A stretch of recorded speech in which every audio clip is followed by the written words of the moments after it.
Alors moi, j'ai un gros point faible. Je suis gourmande. Voilà, c'est vraiment mon point faible, c'est mon gros défaut, je suis hyper gourmande. Ne t'inquiète pas, nous sommes nombreux et nombreuses à aborder cette phrase du genre ma grosse faiblesse, moi, c'est ma gourmandise. Laisse tomber, je peux pas tenir une alimentation cadrée dans la limite du raisonnable. Je suis trop gourmande, je suis trop gourmand, c'est vraiment mon point faible. Non. Non. La question que je voudrais te poser, c'est en quoi la gourmandise va te rendre faible? En quoi être gourmand est une faiblesse? Tu sais quoi, si c'est vraiment ce que tu penses, tu n'es tout simplement pas gourmande, pas gourmand. Pourquoi?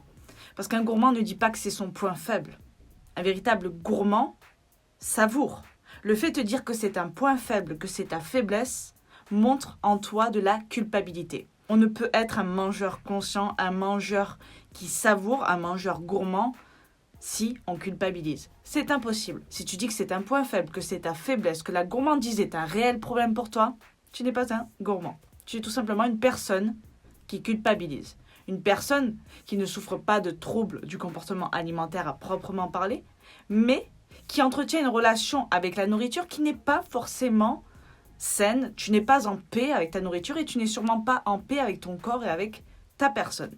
Un véritable gourmand mange ce qu'il aime en le savourant sans aucune culpabilité. Et il faut mâcher, parce que la mastication régule... La sécrétion des sucs gastriques. Absolument. Toi, tu viens simplement de te créer un point faible à cause sûrement de ce que la société peut te transmettre, aux images que tu vois, ou tout simplement à cause des croyances que l'on t'a ancrées depuis ton plus jeune âge, à cause de tes propres croyances que toi-même tu t'es créées, tu te mets des barrières et en fait tu te rajoutes un point faible qui n'existe même pas et tu penses que celui-ci est la gourmandise. Or, un vrai gourmand ne dira jamais que la gourmandise est un point faible. Il dira simplement « je suis gourmand, j'adore ça ». Et c'est plutôt une bonne chose parce que c'est vraiment ce qui nous aide à savourer chacun de nos repas, chacun des aliments que l'on va consommer. Donc voici quelque chose que tu dois reformuler. Ne dis pas que la gourmandise est un point faible, ça ne l'est pas. Si tu es réellement gourmand, savoure chacun des aliments qui te font plaisir. Ça ne veut pas dire que tu vas automatiquement te tourner H24 vers des aliments trop sucrés, trop gras, trop salés, que tu vas tout simplement manger ce que tu aimes. Et tu verras qu'en mangeant ce que tu aimes, forcément, tu vas t'intéresser à ce dont ton corps a besoin. Et tu vas allier besoin et saveur. Et ça, c'est extrêmement important, extrêmement génial. La gourmandise est loin d'être un défaut. À mes yeux, la gourmandise est quelque chose qui t'aide à entretenir une relation saine avec la nourriture. Une relation saine avec la nourriture, ça ne veut pas dire manger que des légumes, manger que des aliments totalement clean. Entretenir une relation saine avec la nourriture, c'est répondre à ses besoins physiologiques, mais également à ses besoins en matière de goût, si je puis dire, c'est-à-dire ce que tu aimes vraiment. Et ce qui est de magique, c'est que ce que tu aimes vraiment et tes besoins physiologiques ne peuvent faire qu'un.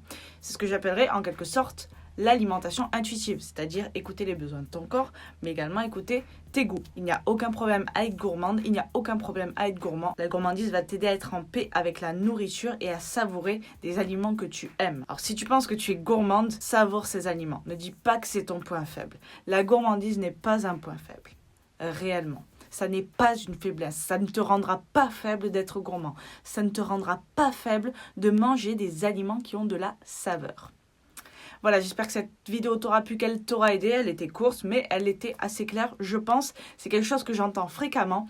Et j'ai du mal souvent à l'expliquer en disant que non, la gourmandise n'est pas un défaut. Et là, on me dit, oui, mais quand même, moi, je peux pas m'empêcher de manger plus de 2 carrés de chocolat. Oui, mais c'est peut-être parce que tu penses de cette manière en te disant, je ne peux pas m'empêcher, en te disant, c'est mal si j'en mange 3 au lieu de 2. Tu vois, c'est ça, c'est la culpabilité que tu ressens qui fait que cela n'est pas sain, qui fait que là, oui, c'est un point faible, mais ça n'est pas la gourmandise, c'est la relation que tu entretiens avec la nourriture. N'hésite pas à me dire dans les commentaires si c'est quelque chose que tu pensais avant de regarder cette vidéo, que la gourmandise était un point faible, que c'est un point faible pour toi. Je te dis à bientôt dans une nouvelle vidéo et en attendant, je t'envoie plein de good vibes. Ciao.